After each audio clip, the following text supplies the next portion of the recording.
सुप्रभात छात्रों। आज हम लोग chapter number 8 right circular cylinder या लंब वृत्ताकार बेलन के बारे में पढ़ेंगे।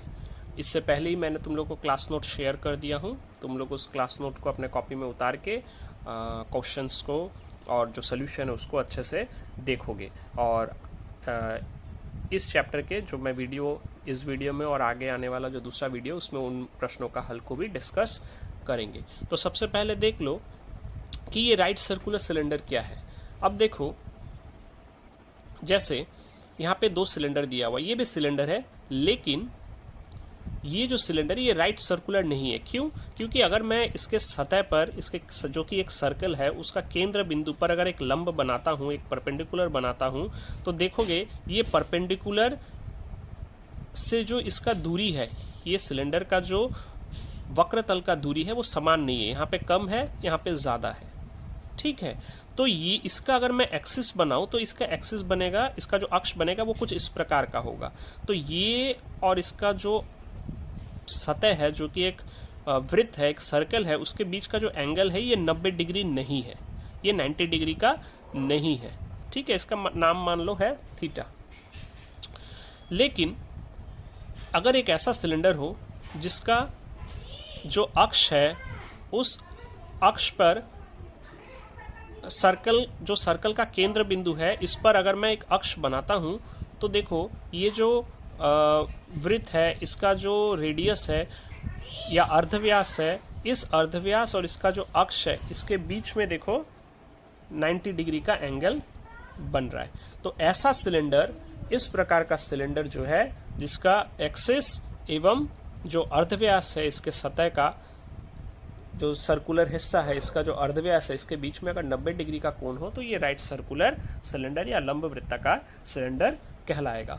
अब इस चैप्टर में एक लंब वृत्ताकार सिलेंडर का हम लोग तीन चीज़ों को समझेंगे। वो है इसके जो समग्र तल का क्षेत्रफल है, अर्थात इसका ये वक्र तल प्लस इसका ये जो दो ऊपरी हिस्सा ये भी एक सर्कल है और निचला हिस्सा ये भी सर्कल है, इन दोनों का क्षेत्रफल तथा ये जो वक्र सतह है इसका क्षेत्रफल को अगर ऐड कर दे तो जो समग्र तल का क्षेत्रफल है उसका फॉर्मूला देखेंगे।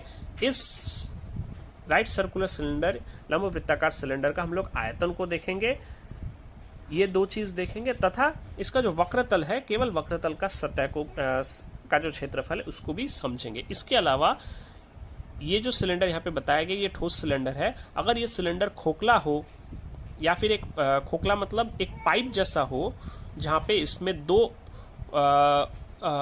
इसका दो सतह हो, एक हो इसका बाहरी सतह और एक इसका अंदरूनी सतह। जैसे कि हमारे घर में पाइप होता है, जो प्लम्बिंग का पाइप रहता है, उसमें देखोगे कि अंदर का हिस्सा थोड़ा छोटा खोखला होता है, उसके अंदर का हिस्से का जो अर्धव्यास होगा वो थोड़ा छोटा होगा, जबकि बाहरी हिस्सा का अर्धव्यास थोड़ा ज़्यादा होगा। उस क्षेत्र में संपूर्ण तल का क्षेत्रफल क्या होगा उसको भी हम लोग इस चैप्टर में आगे देखेंगे। तो सबसे पहले अगर बात करूं इस लंब वृत्ताकार सिलेंडर का, देखो मैंने यहाँ पे एक कागज का एक सिलेंडर जैसा बनाया हूँ, तुम लोग देख सकते हो। ये भी एक लंब वृत्ताकार सिलेंडर है क्योंकि इसका जो अक्ष है और इसका जो अर्धव्यास है उसके बीच में 90 डिग्री का कोण रहेगा। अब इस सिलेंडर का अगर मैं समग्र तल का क्षेत्र, सबसे पहले अगर इसका वक्र तल का क्षेत्रफल अर्थात इस क्षेत्र का इसका क्षेत्रफल निकालने जाऊं तो क्या करूंगा, फॉर्मूला कैसा होगा, उसके लिए हम लोग क्या कर सकते हैं। देखो इस सिलेंडर को अगर मैं बीच से काट दूं,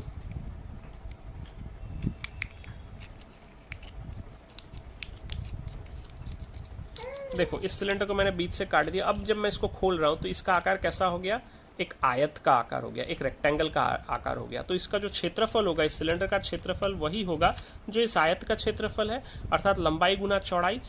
अब इसका लंबाई कितना होगा और चौड़ाई कितना होगा, तो देखो लंबाई, इसका जो लंबाई हो गया वो तो इस सिलेंडर का जो हाइट है, अगर इसका हाइट h है तो इसका ये हाइट हो गया h।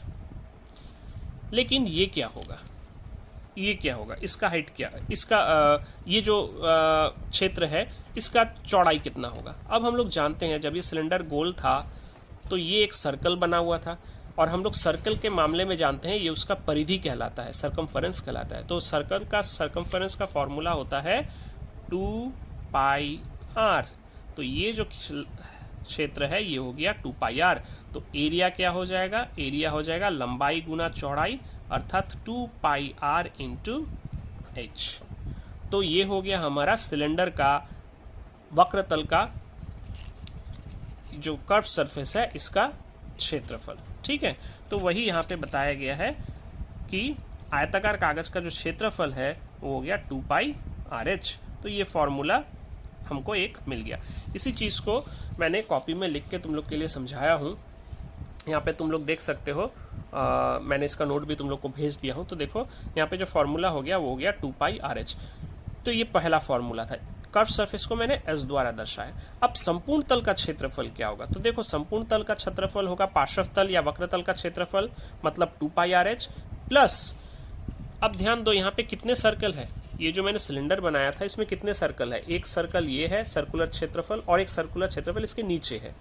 अर्थात सर्कल का क्षेत्रफल होता है पाई R स्क्वायर, तो 2 सर्कल है इसलिए इसका क्षेत्रफल हो जाएगा 2 पाई R square plus pi R square.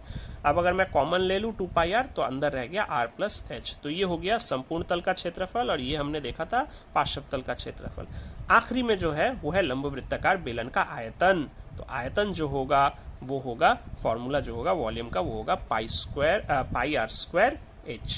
ठीक है, इसका ऊंचाई गुना एक सर्कल का जो क्षेत्रफल है वो पाई R स्क्वायर H। ठीक है, तो ये 3 फॉर्मूला हमको याद रखना है एक ठोस सिलेंडर के लिए। अब खोखला लंबवृत्ताकार बेलन, अर्थात जो मैंने कहा था पाइप जैसा, जो हमारे घर में प्लम्बिंग का पानी का पाइप होता है, वहां पे देखो एक बाहरी सतह है और एक अंदरूनी सतह है। बाहरी सतह का जो अर्धव्यास होगा इसके केंद्र से वो R1 होगा, वो ज़्यादा होगा, और अंदरूनी सतह का जो अर्धव्यास है R2 वो थोड़ा कम होगा। ठीक है, अब करेंगे 2 फॉर्मूले को लेकर। ये हो गया आयतन का फॉर्मूला खोखला बेलन का और ये हो गया समग्र तल का क्षेत्रफल। तो आयतन हो गया सिमिलरली बिल्कुल इसके जैसा ही होगा। यहाँ पे पाई R स्क्वायर H था लेकिन यहाँ पे 2 क्षेत्रफल है, तो आयतन जो होगा क्योंकि ये अंदर की ओर खोखला है तो आयतन रहेगा केवल पाई R1 square minus R2 square into H, क्योंकि हमको ये वाला हिस्सा चाहिए, केवल ये सॉलिड सतह जो है, जो भरा हुआ है सॉलिड सतह, इसको चाहिए, इसलिए हम लोग फॉर्मूला यूज करेंगे पाई R1 square minus R2 square into H। और समग्र तल का क्षेत्रफल क्या हो जाएगा?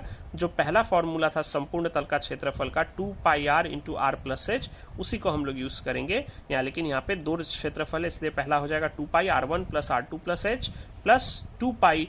अब देखो यहाँ पे हम लोग क्या कर रहे हैं, 2 पाई R1 square minus R2 square क्यों कर रहे हैं? क्योंकि यहाँ पे क्षेत्रफल जो है ये बड़ा वाला जो सर्कल है माइनस ये छोटा वाला सर्कल का क्षेत्रफल, क्योंकि हमें केवल ये वाला हिस्सा चाहिए, ये जो सॉलिड सरफेस है इसका केवल उस हिस्से का, ये खोखला हिस्से का क्षेत्रफल हमें नहीं चाहिए। इसलिए जो सर्कल का फॉर्मूला है बड़ा वाला सर्कल के क्षेत्रफल के फॉर्मूले से माइनस हो जाएगा छोटा वाला सर्कल का क्षेत्रफल, दोनों के लिए हो रहा है, इसलिए 2 पाई R1 square minus R2 square. तो यही 3 और प्लस 2 5 फॉर्मूला है जो इस चैप्टर में हमको ज़रूरत पड़ेगा सवालों को हल करने के लिए। तो तुम लोग इसे अच्छे से समझो और याद कर लो। नेक्स्ट वीडियो में मैं सवालों का हल बताऊंगा।